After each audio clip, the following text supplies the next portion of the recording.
हिंदू धर्म में असंख्य देवताओं और ऋषियों का वर्णन मिलता है, जिनमें प्रत्येक का अपना विशेष महत्व है। कोई देवता सृष्टि का रचयिता है, कोई पालन करता, कोई संहारक। परंतु इनमें से एक देवता ऐसे हैं जिनके बिना देवताओं के कार्य, उनके महलों, उनके दिव्य अस्त्र शस्त्र और उनके वैभव की कल्पना ही नहीं की जा सकती। ये देवता हैं भगवान विश्वकर्मा, जिन्हें देवशिल्पी, दिव्य वास्तुकार और ब्रह्मांड के महान अभियंता कहा जाता है। विश्वकर्मा जी न केवल देवताओं के निर्माण करता थे, बल्कि उन्होंने मानव जाति को भी शिल्प कला, निर्माण कला और विज्ञान का अमूल्य ज्ञान दिया। उनकी कथा त्याग, प्रतिभा और दिव्य रचना का अद्भुत संगम है। आइए अब हम भगवान विश्वकर्मा के जीवन और उनकी महान गाथा को विस्तार से समझें। पुराणों में वर्णन है कि भगवान विश्वकर्मा का जन्म ब्रह्मा जी के वंश में हुआ था। कई ग्रंथों में उल्लेख है कि वे स्वयं प्रजापति ब्रह्मा के मानस पुत्र थे, जबकि कुछ मान्यताओं के अनुसार यह जन्म विश्वकर्मा ऋषि और योग सिद्धा देवी के घर हुआ। वह जन्म से असाधारण थे। जब वे प्रकट हुए तो उनके मुखमंडल से तेज फैल रहा था। उनके 4 हाथ थे, एक हाथ में जलपात्र, दूसरे में शिल्प का उपकरण, तीसरे में ग्रंथ और चौथे में कमल। उनके स्वरूप से यह स्पष्ट था कि वे सृष्टि में संतुलन, सौंदर्य और निर्माण की दिव्य शक्ति हैं। देवताओं ने उन्हें तुरंत विश्वकर्मा का नाम दिया, अर्थात संसार का कर्ता। जन्म से ही उनमें अद्भुत शिल्प कला का वरदान था। वे न केवल निर्माण कला के ज्ञाता थे, बल्कि उन्होंने वास्तुशास्त्र, यंत्र शास्त्र, ज्यामिति और धातु कला का गहन ज्ञान प्राप्त किया।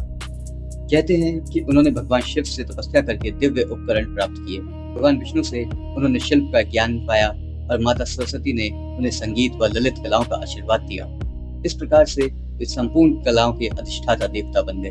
देवताओं का स्वर्गलोक इंद्रपुरी अमरावती का निर्माण विश्वकर्मा ने ही किया। यह नगर स्वर्ण से बना हुआ था, जिसमें अद्भुत बाग बगीचे, नदियां, मोती जड़ित महल और सुगंधित उद्यान थे। अमरावती का सिंहासन, जिसे वज्रासन कहा जाता है, वह भी उनकी ही कृति थी। यह सिंहासन देवेंद्र इंद्र का गौरव है। भगवान शिव का त्रिशूल भी विश्वकर्मा जी की ही अद्भुत रचना है। कहते हैं उन्होंने सूर्य के तेज और पर्वत की दृढ़ता को मिलाकर यह त्रिशूल बनाया। यही त्रिशूल महिषासुर, त्रिपुरासुर और अन्य असुरों का संहार करने में सहायक हुआ। भगवान विष्णु का सुदर्शन चक्र भी विश्वकर्मा जी की ही देन है। इसकी तीव्र गति और धार से कोई भी असुर बच नहीं पाया। यह चक्र इतना तेज है कि इसमें सूर्य की अग्नि और ब्रह्मांड की ऊर्जा समाहित है। यहाँ के भवन स्वर्ण, मणि और रत्नों से बने हैं। भगवान विष्णु का दिव्य वैकुंठ लोक भी विश्वकर्मा की ही अद्भुत रचना है। वहाँ की झीलें, पर्वत और उद्यान मनुष्य की कल्पना से परे हैं। भगवान शिव का दिव्य निवास कैलाश भी विश्वकर्मा की ही दिव्य शिल्प से निर्मित है।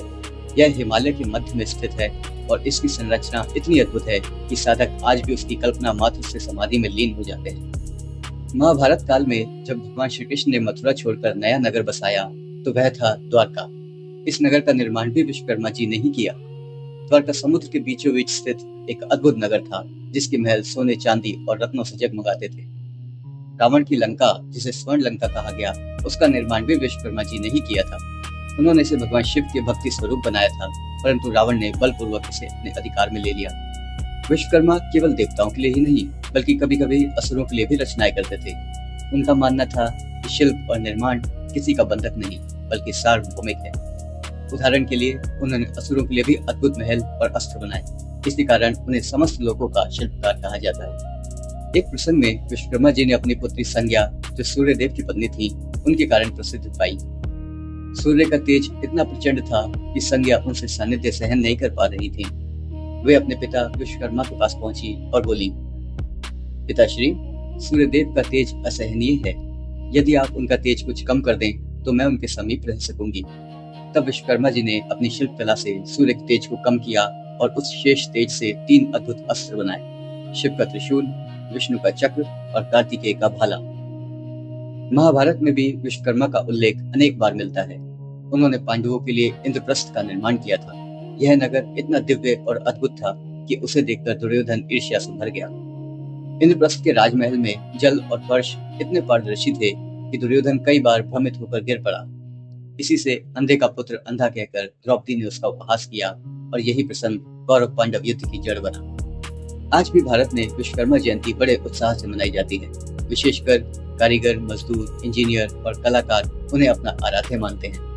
इस दिन लोग अपने औजारों, मशीनों और कार्यस्थलों की पूजा करते हैं। यह विश्वास है कि विश्वकर्मा की कृपा से कार्य में सफलता मिलती है और जीवन में समृद्धि आती है।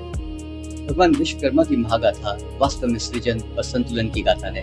उन्होंने देवताओं और असुरों दोनों के लिए रचनाएं की, परंतु उनका उद्देश्य हमेशा ब्रह्मांडीय संतुलन और धर्म की रक्षा रहा। उनकी कृतियां स्वर्णलंका, द्वारका, इंद्रप्रस्थ, अमरावती, वैकुंठ, कैलाश आज भी उनकी अद्भुत प्रतिभा का प्रमाण है। विश्वकर्मा केवल शिल्पकार नहीं, बल्कि सृजन और प्रगति के प्रतीक हैं। उनकी कथा हमें प्रेरित करती है कि हम भी अपने कार्य को समर्पण, त्याग और कल्याण की भावना से करें। धन्यवाद।